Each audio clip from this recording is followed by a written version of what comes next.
Hey, welcome to Blankbodies, Vampire the Masquerade D5 Tips and Discussion Podcast. I'm Hunter. I'm Sarah. And I'm John. And we're joined today, as always, by our research assistant, James. So what are we talking about today? We're talking about dice. We're rolling them bones. Bones. We roll them. Ooh, clickety-clack, get in my sack. Yeah! I love that. So, yeah, we're talking about dice and the basic rules for Vampire V5. We're going to compare them to the old world rules, V20. And then we're also going to kind of explain them. If you've never played an RPG before, you're going to be able to play this game by the end of this episode. Yes, hopefully. So, where are these rules coming from?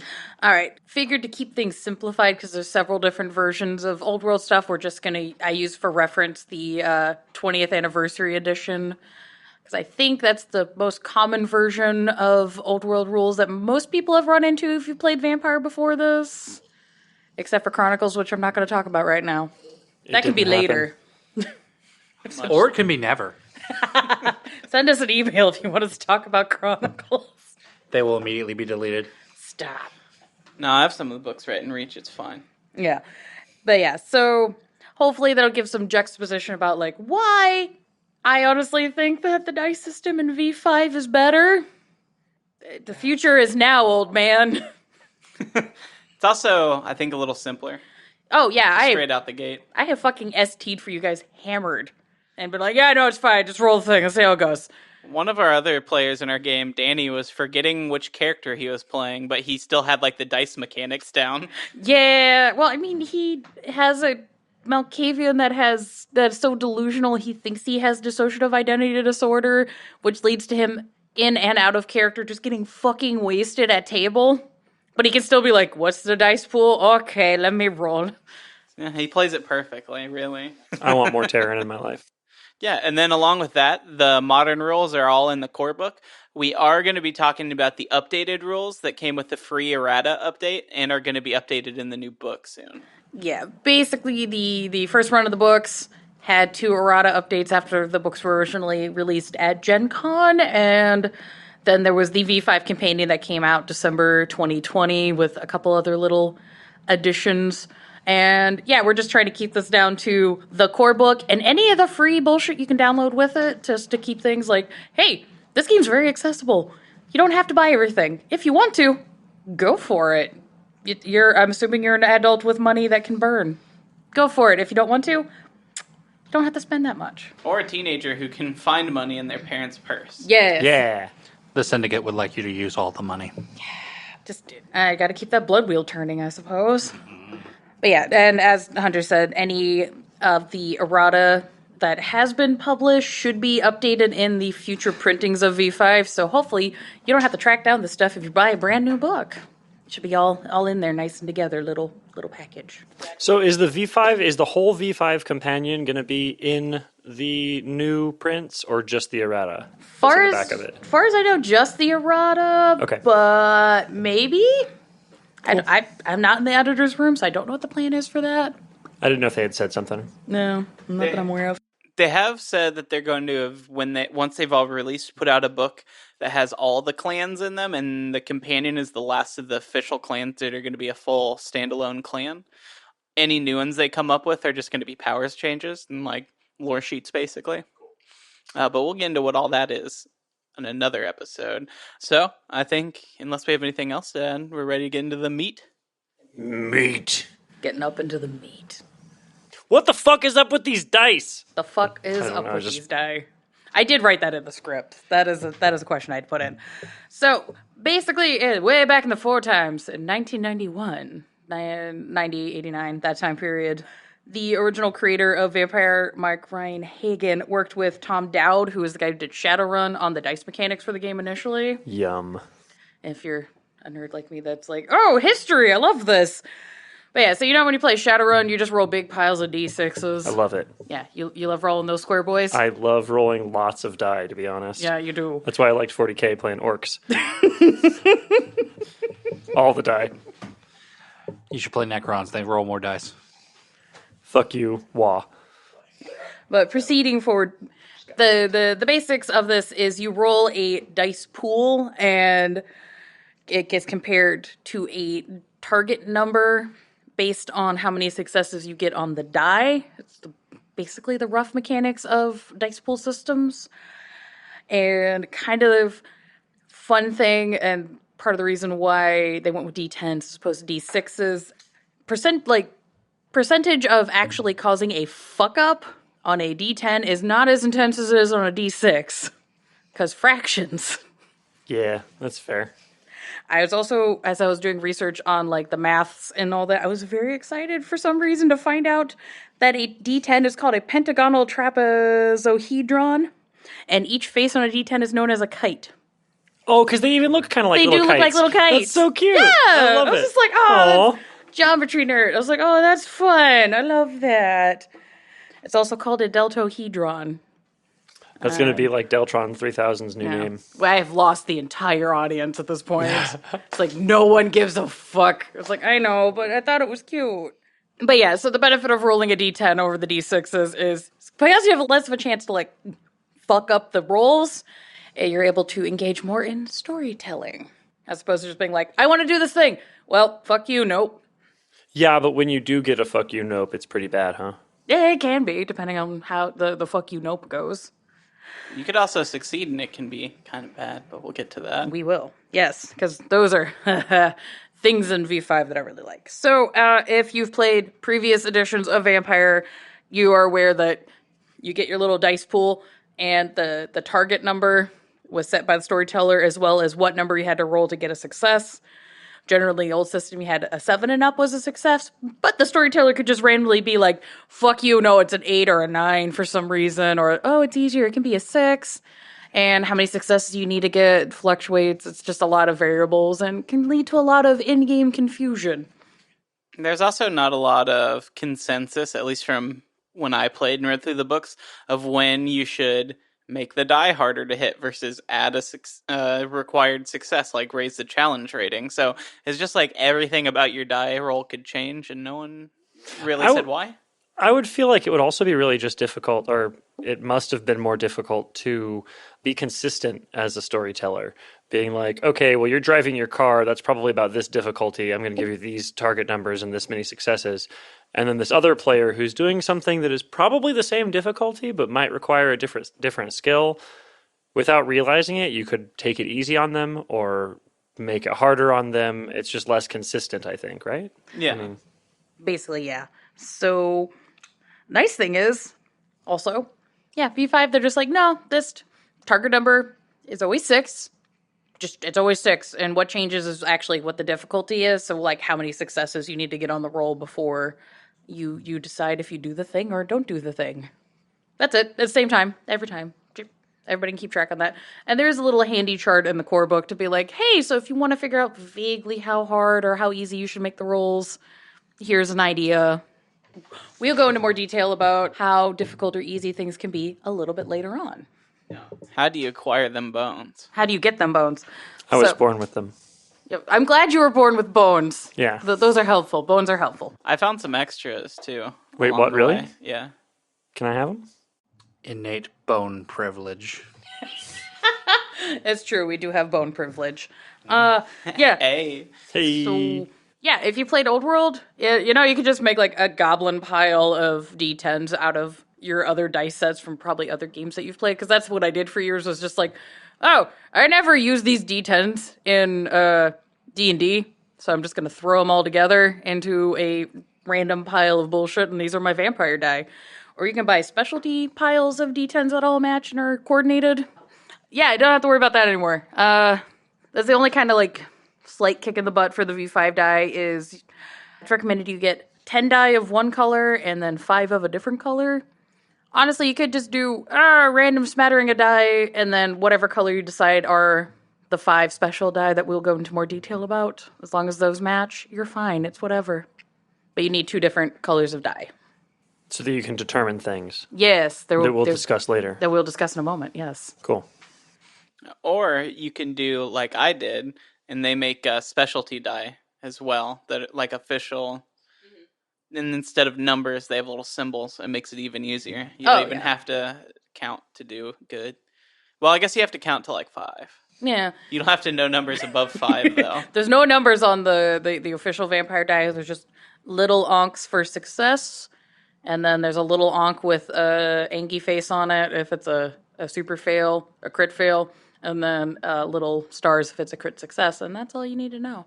They're very nice. Actually, I have a set too. They're nice. I like them, and they're not terribly expensive. I think I got mine from a game store for like $15. Yeah, I was planning on getting them for everyone who plays in our game for Christmas, maybe 2 years ago. And I had to specialty order them because they only had one set, and they weren't going to come till after Christmas. So I said, never mind. Never mind. But do go to your local game store and order as many vampire things as you can so they keep them on the shelf so that I don't have to pre-order things all the time. Yeah, also it lets, the guys that make all the stuff that we like know that, hey, people are interested and please keep making the thing that we like. This is probably going to get cut, but I actually had a specialty set of D10s for a other very more niche role-playing game setting called 7th Sea that I miss dearly. And out of the things that were stolen from me when I lost all of my Magic the Gathering cards, I really miss those dice because, oh my god, they were so good. They were so gay colored, but they rolled so well. And the 10s were bombs. They were great. Oh my gosh. You're a robot. You're not allowed to have emotions. I'm allowed to pretend. I like specialty dice a lot. If I was rich, I would go back, and for Old World, they actually made specialty die for almost every single clan that ever came out. And those go for hundreds of dollars now. And that last time I looked was like 2011, 2012 when I first started playing, and it was like $250 for a set of Malkavian dice. Jesus. I'm terrified to know what they go for now. Yeah. I've also seen a lot of Etsy and specialty companies that are like, yeah, we're doing fun die that we make. Well, those are so expensive because of all the trash malks. That be nice. Can't believe you'd come at me like this on my own podcast. You know who the fuck you are. Oh yeah, Skipper and I both were like, how much are the old dice? They are now, so the regular Old World, just the Onk dice. Yeah. Not even the specialty ones, just the regular dice for that game. $125. Oh, fuck. Is it an unopened pack or is it just a set? It's got the box, the bag, and all the die, but it is opened. Oh my god. I fucked up, guys. What? Where's my fanny pack? I don't know. Where is your fanny pack? I don't know. Where is my fanny pack? Where should my figure fanny that out. pack is at. You know that little red dice bag that I carry all my dice in everywhere I go? Yeah. Yeah, that's that bag. Oh my god! My parents have those sets. Skipper! Whoops. All of those sets? Not all, but definitely the base set. For sure. For surezies. Oh, honey. Yeah, shit. Oh, you're so pretty. How was I to know? You're so fucking pretty. Sarah, you also mentioned there's some company that makes some super nice ones. Oh, yeah. Well, there's people on Etsy that make dye, and there's a few independent companies that have made some versions of vampire dye. I did see one company that has the green marble with red onks that are really cute. Oh, that's cool. There are some super expensive aluminum ones that are official dye. The set, if you want a set of these dye, it's $220. The really nice dye, I don't question the craftsmanship and the effort and all that involved, but I'm just I don't need to drop that much money on dye. If somebody else wants to, boo boo, you do you. I would only pay good money for dice, more than $30 for a set of dice. If they're made out of bone or something. That'd be dope. I do know there's... Didn't you tell me a thing about one of your friends coming down and there was a company that made them out of tungsten? Oh, yeah. No, the company that does the super expensive official V5 dye also does other alloys. So, yeah, you can get tungsten dye and stuff like that. But, yeah, I was going to say the kind of the dirt cheapest way I found you can get 2 sets of dye for V5 is you buy 3 sets of D10s because a set is usually 10.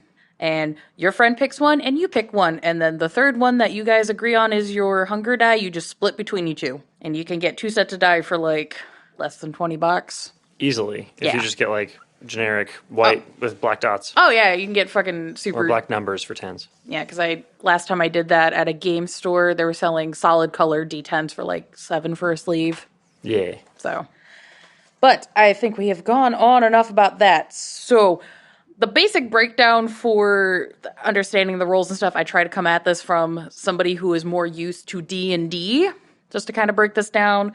So, if you're looking at the vampire character sheet, the attributes section at the top, just think of that as your ability scores, because those are your base, like, character abilities.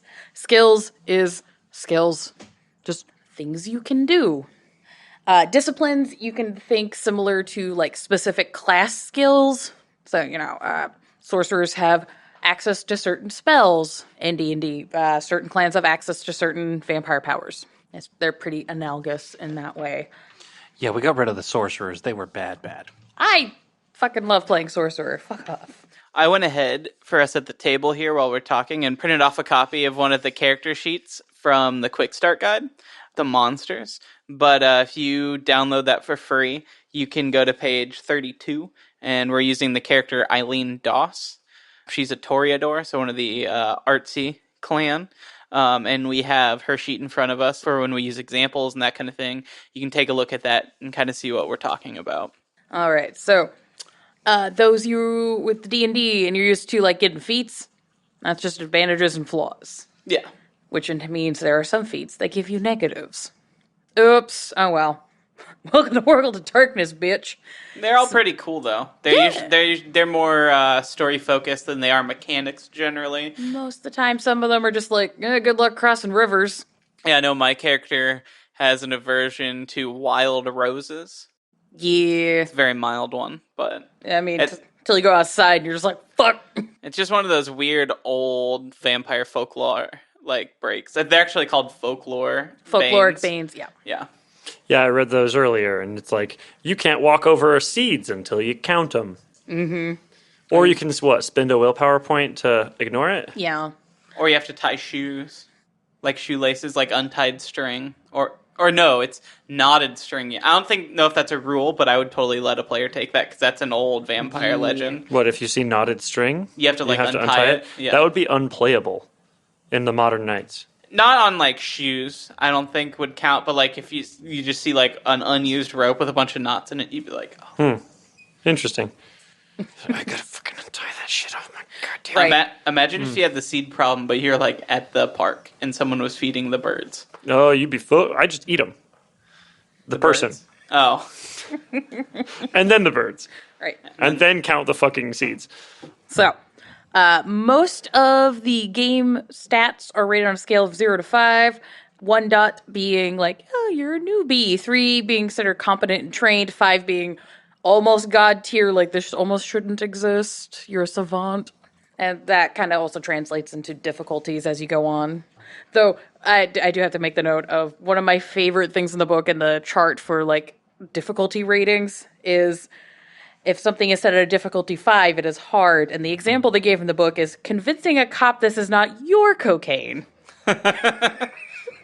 Perfect. Which I'm like, chef's kiss. Whoever did that, fucking props. Great job. But yeah, also health bar. It's fucking health bar. You know what this is.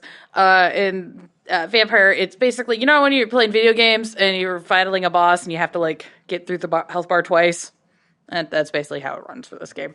Nice. And then willpower runs the same way, except willpower is a measure of your mental well-being and your, like, mental resilience. There are things that will attack your mental stats, but the big mechanical thing on willpower is you can take a superficial damage, so your first run through the willpower bar, once for a roll and re-roll some of the die. Oh, nice. So, the more willpower you have, the more chances you have over a given time to do re-rolls if you want. That's nice. Yeah, so that's kind of exciting. Rerolls are always useful. Yes, especially when you're like, oh, I done goofed. Mm-hmm. Can I do thing? You're like, yeah, please don't fuck, please. I don't always want you guys to fuck up. I was about to say, when your storyteller is like, yeah, please don't fuck up that bad. You've done something wrong. Oh, you need to fix the situation. Mostly it's because I'm like, man, I don't want to hurt you that bad, but, them's the rules. The bones have spoken. The bones have spoken. It's one of those things is like a storyteller for games I've run. It's like, I've written a story. I want to like get you guys through this story. I want to have fun and work through it. But then sometimes people just really fuck around and they have to find out.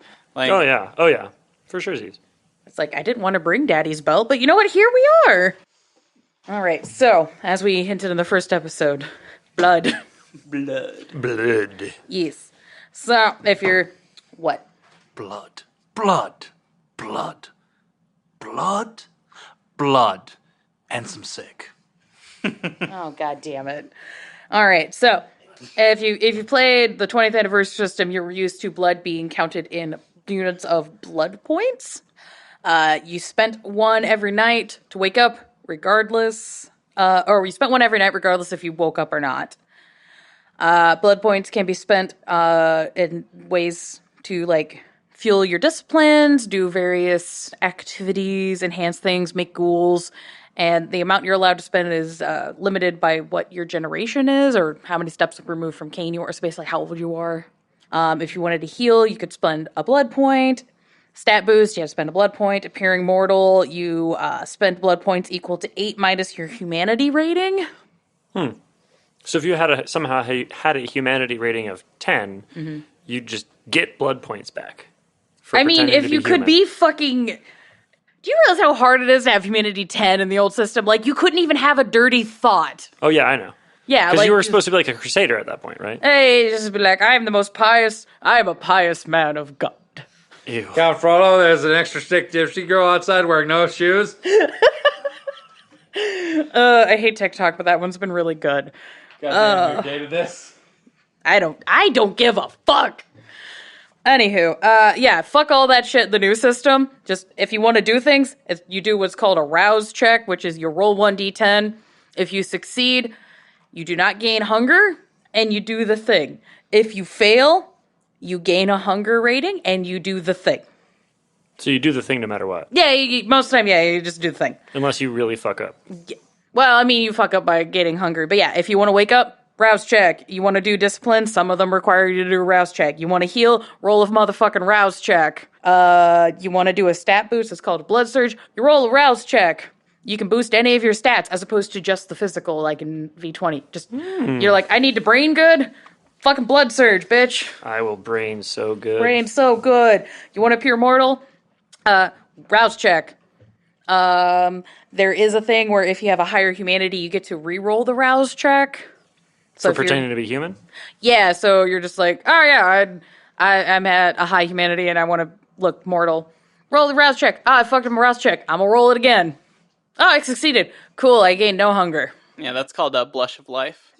And essentially, you kind of just push the blood that is in your body up to your skin, so your skin looks alive. You'll probably remember to start breathing. Your eyes don't look as predatory. Yeah, Gideon never tried that, so I've never used that before. Well, he had that flaw of obvious predator, so he could never not do that. Basically. He looked kind of like a shark. Yeah, he had shark eyes. Just a pirate shark. He was an undead pirate shark. Mm-hmm. He was a vampire. That was what you wrote as your character concept, and I went, Yep. I love this. You better drive this concept into the goddamned ground, because this is great. I think and he's you done did. a good job of it. He's adorable.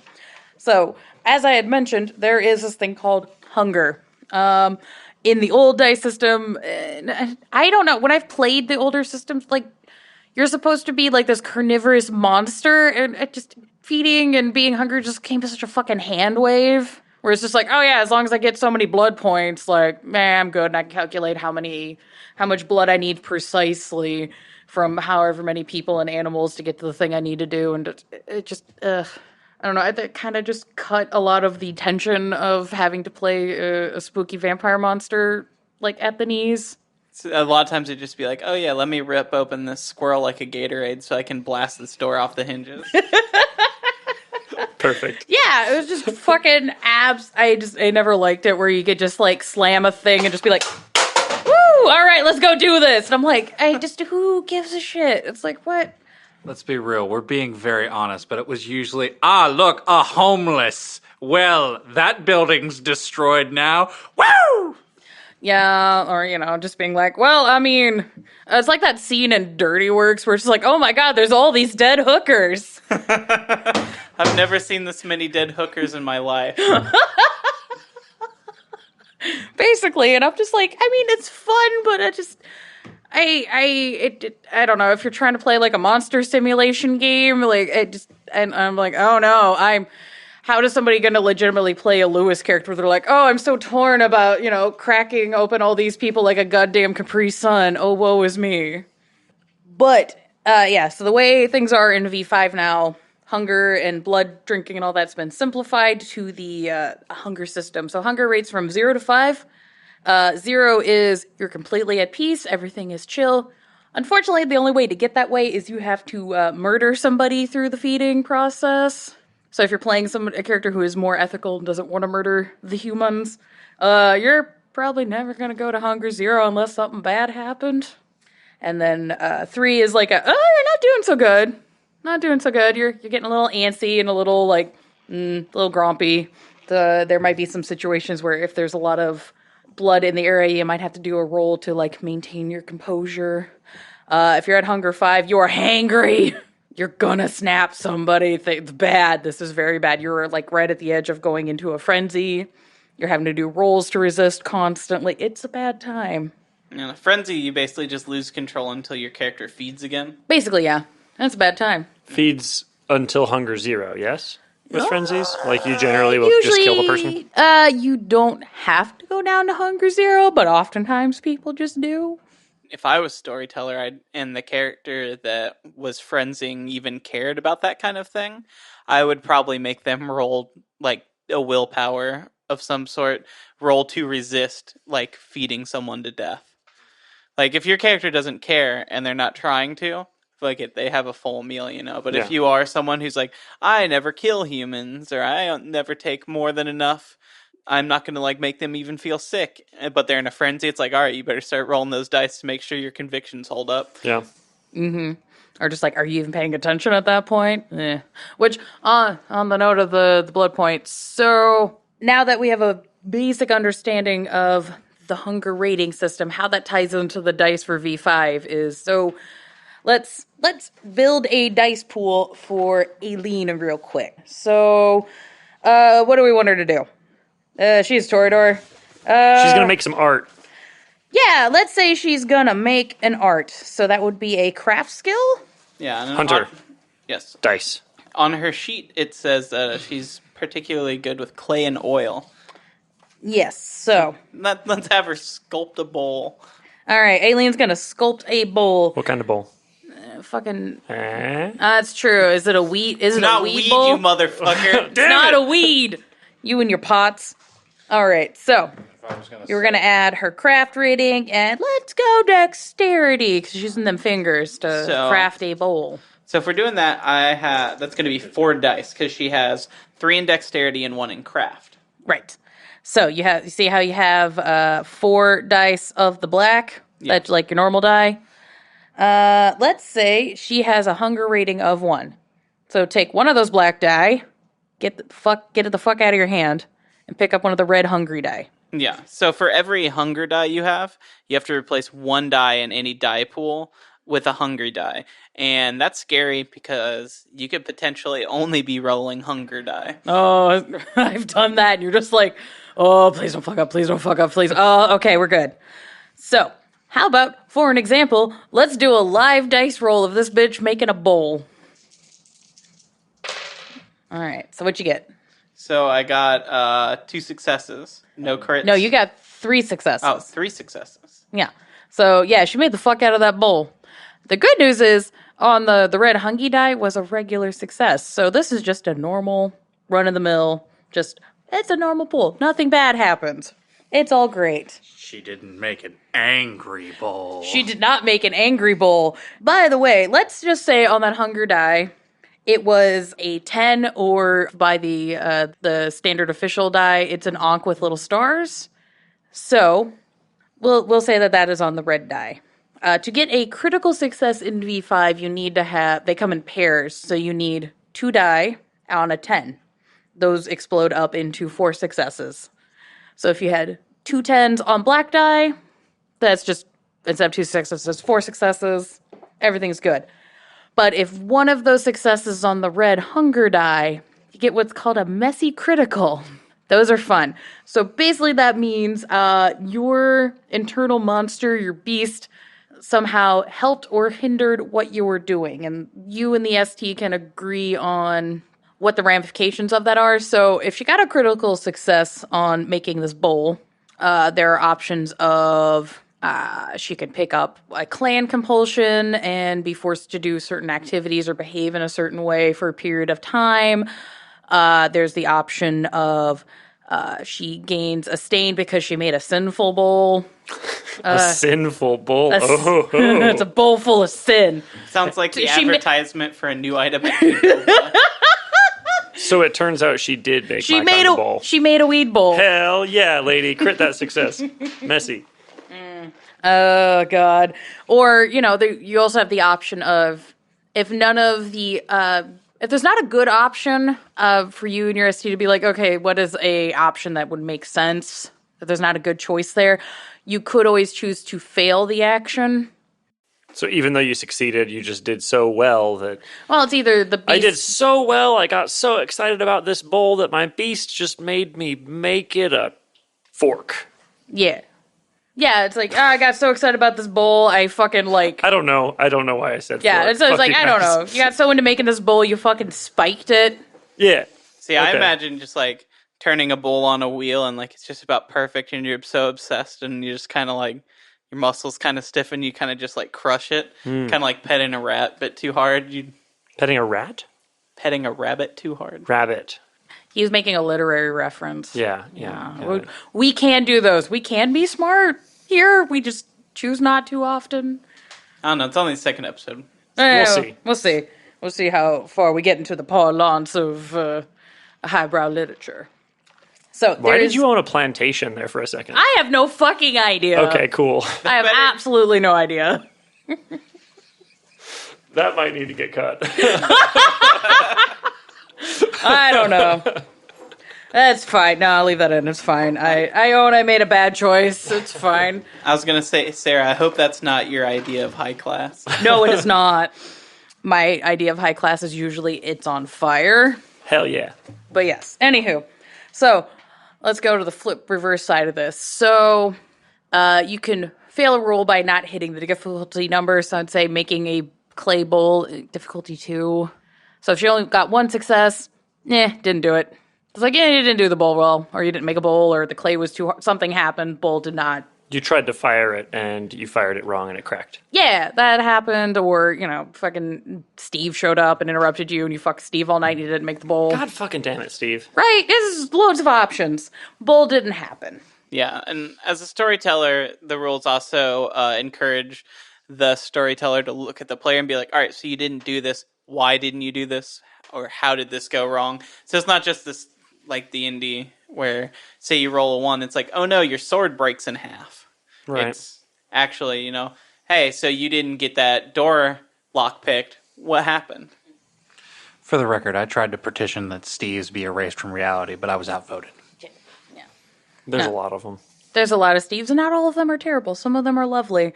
But also with the 1 success, but the roll failed, you do have the option of what is called winning at a cost. So if you have at least a success in the roll, but the roll fails, you can barter with the ST being like, hey, I really want to succeed, but, can I purchase a consequence with that? So it's like, yeah, you can do that. Where it's like, okay, yeah, Eileen made the bowl, but,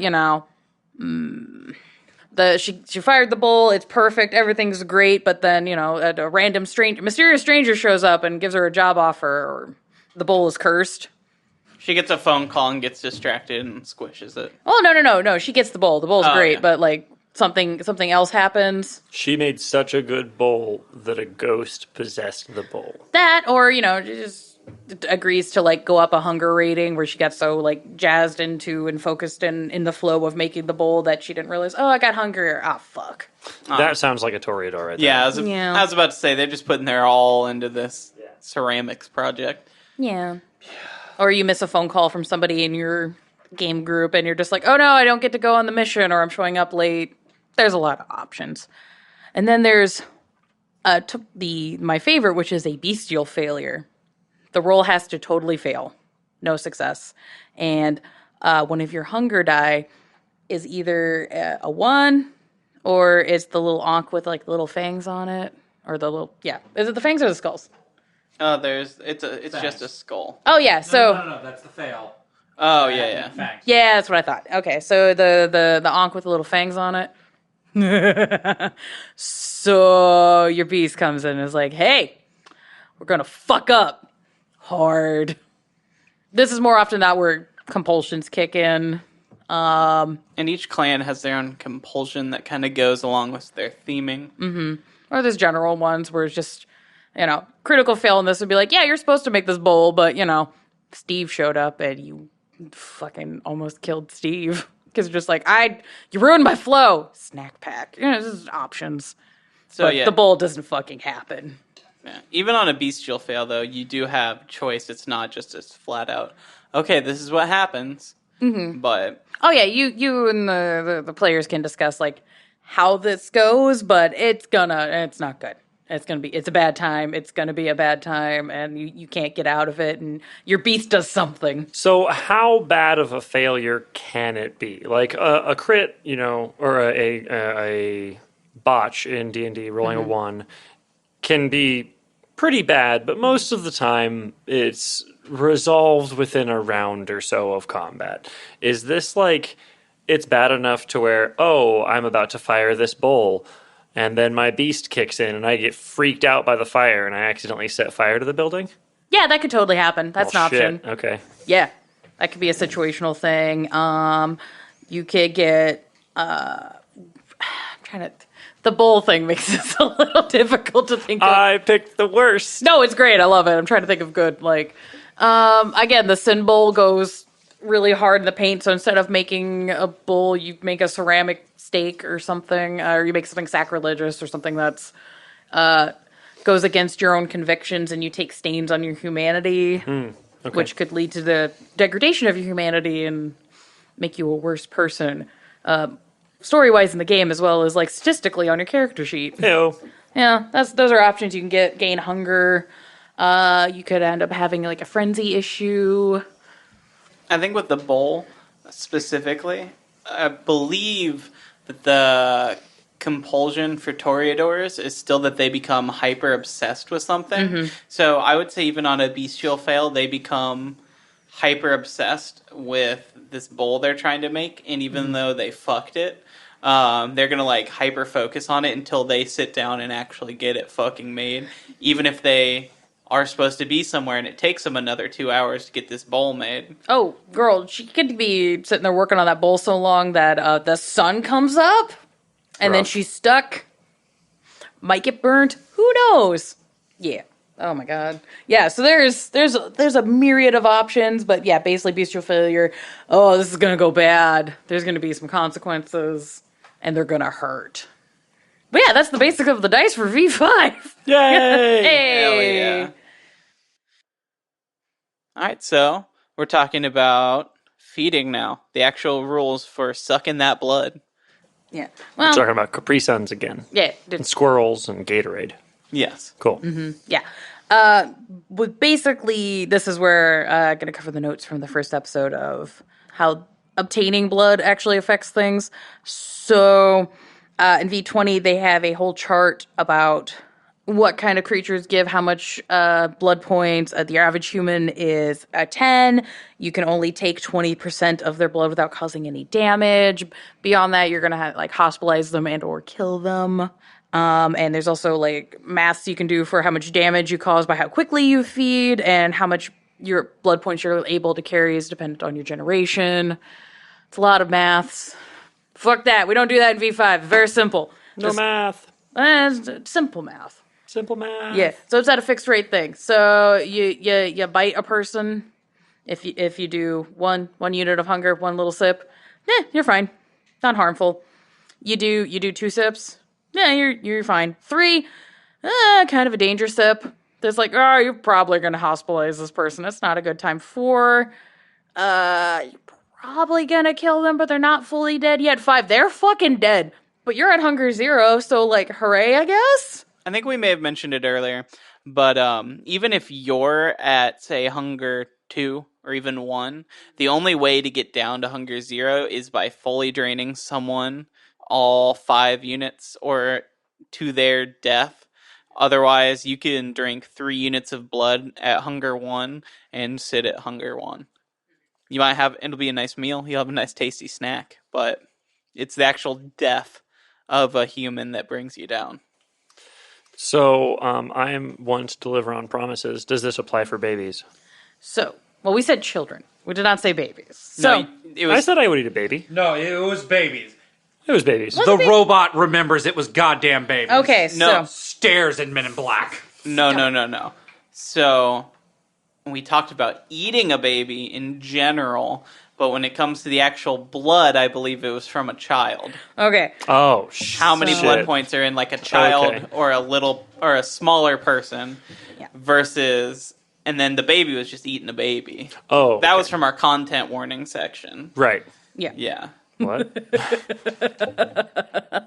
But yeah, so an old system is just like recommended that children be 5 blood points. Now in the new system, there are not specific rules for children because I'm assuming these people are like, people do not want to wantonly eat children, so we don't need to include this. There is some verbiage about making a human more or less hunger rating based on size or health. It's an option. You don't have to do that.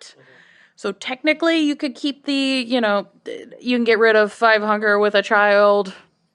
It's just a really satisfying snack pack. Yeah, but there's options as an ST being like, oh, a child's worth only 3 hunger, so maybe only take 1 step. Also, why are you eating children? Like, We're seeing more biased against the Sabbat, I'm hearing. I mean, look, most people consider sucking a child dry of their precious bodily fluids to be very morally reprehensible. And, most parties have convictions against, doing that kind of thing, or they even have a feeding flaw where they won't eat from children, and they have to take stains for doing such a thing. And I would honestly say that it's probably better that they did make rules in the new edition for actually feeding on children. It's kind of one of those things where if you read it and it's broken down into a number, a mechanic, it kind of disassociates you from the act. You know what I mean? You're like, eventually you're just like, oh, it's a child that's worth 2 blood points. Okay, so I'm going to eat 3 of those, and then I can eat this cop car at the police back at them. Yeah. So, which, I mean, that last part's cool, but Right, just like, oh, thank God I was by this orphanage. yeah. I needed to throw these cop cars. Little Timmy, I know your mother and your father don't want you, but I found a use for you, and it's called a cab. Oh, God damn. Fuck. I wasn't ready. That might get cut, but it's great. Oh, you're a bastard. But yeah, I kind of prefer this system as a player because most people don't measure food in units. Mm-hmm. Like, I know there's caloric intake and sometimes there are some people that have to pay attention to carbs and things like that. But generally, most people don't go, if I have 3 bananas and 4 units of pizza, that I will have acquired the thing I need to be able to yeet this car into the sun. Yeah, that would be considered like macronutrition. The only people I know who like really track their macros are people who are trying to put on an excessive amount of muscle in a fast amount of time, have been working out for a long time, and are all right, I've been lifting for 3 years. For me to be able to see gains at this point, I have to do like macros, or people who are like, I have to lose a lot of weight very quickly because the doctor said so. Even like regular people like just working out or trying to lose weight or trying to put on weight or whatever don't usually track macronutrition. So it's kind of to systemize the game out to that point is a little obtuse. Yeah. Because most people go, I am hungry. These fucking nugs are dope. Yeah. And that's about the extent of it. And at that point, your goal, you can be like, oh, I need more calories. I guess I'll just eat straight peanut butter, or I need to be careful, I'm hungry, I'll have an apple. It's nowhere near as deep as, all right, so come here, I'm going to feed 15 units of blood off of you, and then bring your friend over, because I need another 8% from them. Yeah, so it's a little bit more intuitive in that regard, and also because of rouse checks, you're not consistently losing blood at a sustained rate that you can have to keep track of it. It's just because I've had games where I've gone several sessions and remained at the same hunger rating and just kind of lucked the fuck out, and you're just like, oh, okay, cool, I'm just jiving, everything's fine, we're having a good time. And then other games where it's just like, every roll I'm getting, why? The fuck is wrong with me? Damn it. No. Everything is hunger. No. I don't know, I've never, like, driven the car to work and been like, damn, that made me hungry. I have. What? What? I sometimes get hungry for You are just hungry. inexplicable reasons. You're just hungry all the time, though. I mean, Yeah. I've driven somewhere and then been like, damn, I'm hungry, but I've never, like, I've gone for a jog and been like, damn, that made me hungry. I've never driven a car, and the car ride itself is what made me hungry. Like, Yeah, anytime just drive to Savannah in one go. Yeah, but that's because you're driving across states, multiple states, Driving is tiring. for hours. Not if you're Yes. just like, I'm going to the local Kroger to go grab a fucking beer and come back. Yeah, but are you going to have to actually make a rouse check for that? I mean, you have to give the rouse check to get up for the day. Well, yeah, but I mean, are we going to roll a rouse check to go down to the mire? We might have to roll a rouse check to drive to Savannah. Yes, I win. My point still stands. You did good job with your straw, man. Hey, thanks. Good job. I hope you and your straw boy are having a good time. But yeah, there is one last thing with blood that does affect dice pools in V5 that does exist only in the newer system when they do resonances. It's really cool. Yeah, it's really cool. So it's based off of the 4 humors. But yeah, different emotions and mental states cause different resonances. And if you feed off of somebody with a specific resonance, it will give you a boost to certain disciplines. There are charts for it in the core book.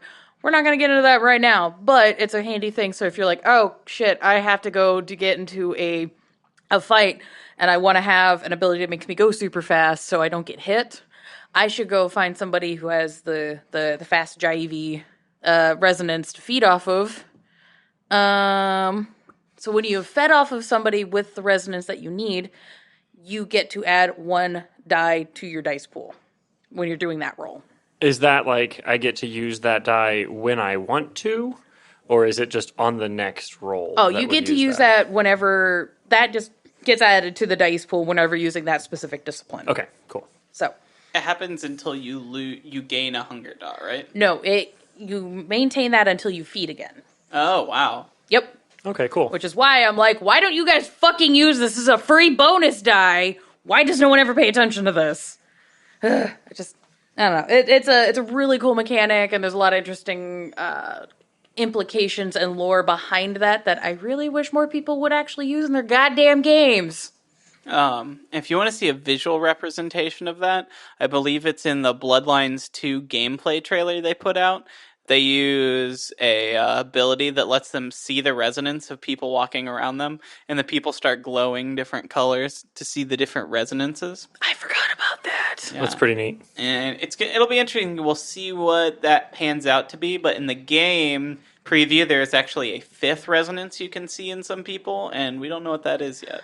I'm assuming it relates to when the Oblivion powers got added for the clan La Sombra and Hakata. Their resonance is no resonance. So they're 0 resonance. Yeah, so instead of having, either I'm really happy or I'm really depressed or I'm not social or, the different options, the 5th resonance is none, and it's usually tied into, like, sociopaths and serial killers and people that are, like, they don't have the frontal lobes working, so they don't feel anything. Huh. So, yeah, that's a fun little tidbit right there. So that's a rare flavor is what you're saying. Yeah, it is. I feel personally attacked, and I don't know why. Do you not have a frontal lobe? That's DLC I couldn't pay for. Ah, got it.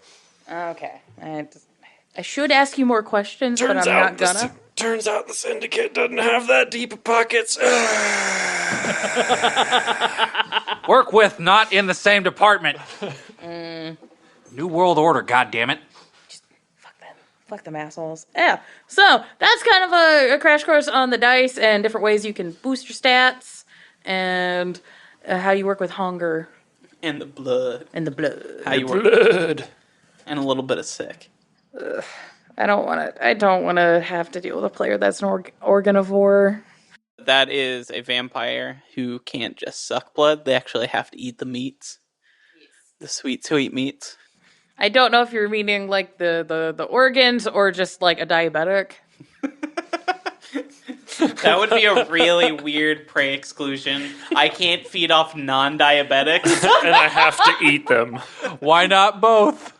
Oh, no. That character has to be weirdly powerful for the amount of like negatives they're just taking at character creation.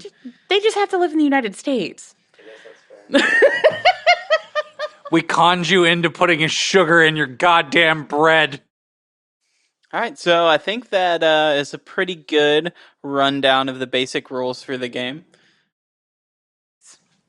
The dice and the core mechanics. We can get more into disciplines and that kind of thing as we go along. But Yes. But hopefully people can now roll them bones. Them bloody bones. Those hungry bones. that should be enough to get you into next week, where we'll be talking about the quick start guide and the what's the name of the paid one? The free one is called The Monsters, and then the paid one is called New Blood. And we'll get into the goodies. They're going to be spoiler free, so if you do actually want to run these, you're not going to have the stories ruined. It's just kind of a quick, like, what's good about them? What do you expect? What are you getting with these? Is it worth paying the few bucks for the nicer one for some of the goodies? How does this all translate? You know, that kind of thing. I believe we set this out for our goal to be, once you're done with the first 3 episodes, you should be able to fucking run this and go. And then after that, we'll get into character creation and the big lore changes in V5. Yeah, so we're going to do 4th episode's character creation. I think we're going to sit down and walk you through making a character. So you can even make your own characters and then go back and take them into the starter guides if you want. That's what we did, but you don't have to. You could even play through it with the pre-made characters, have your players ready to go, and then be like, all right, so that's the basic game. Make a character. We're going to do our own thing now. Just like the perfect intro, like pre-built. And then the episode after that, we're going to go over some of the bit more in-depth lore in V5, and we're going to touch on Old World of Darkness and what's changed, what's still the same, what are some good sources if you want extra. If the books that they've put out aren't enough for you, we'll touch on some stuff that, or if you've been playing Old World of Darkness since like 1993 and you want some touchstones to keep rolling forward with. Because it is a big change to just step into this, and there's been some major plot points that have happened in the time between. So we'll kind of touch on some of that and kind of get everyone. Yeah. Then after that, we'll see. If there's anything you want us to talk about, you can email us at blankbodies@gmail.com. And we also have a Discord group down below. We will run occasional polls, see what people are interested, what they want to hear from us. That and, watch Skipper stream video games. I might stream some movies. Hell yeah. Hang out, talk about vampires, talk about non-vampires. Share some dank memes. I'm going to kill so many rats. Contrary to the previous episode, please do not send all of your hate mail. It goes directly into my server, and that actually hurts. Oh yeah, I cut that part. Dang, because I was going to encourage him to send more hate mail. I like to see the robot squirm. But yeah, we also have an Instagram, blankbodiespod, POD. Like Penalty of Death or On Death? That old Christian band? POD. Yeah, I know. I'm trying to remember that one song that everyone knows they did. For some reason, my brain keeps going Headstrong, but that's Trapped. That's actually exactly where I went to. That's not POD. I don't remember what POD did. Didn't we go to a cornerstone where POD was there and we all just went, we're going to go see the Chariot? Fuck it. No. That was Brian Head Welch, and he was the bass player for Korn. Oh, God. I have tried to block out so much of that weekend from my brain.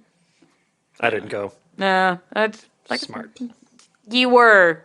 Because no one told me it was a Christian music festival, and I went with a crossbuster, and it was... It was actually 3 songs that everybody remembers. Oh, there's 3 POD songs? Yeah, that everybody remembers, but they all blend together because it's the same goddamn fucking song. It's Alive, Youth of the Nation, and Boom. Remember, those are 3 separate songs, but I dare motherfuckers at this table to distinguish either of them. Is We Youth of the Nation we are. a cover?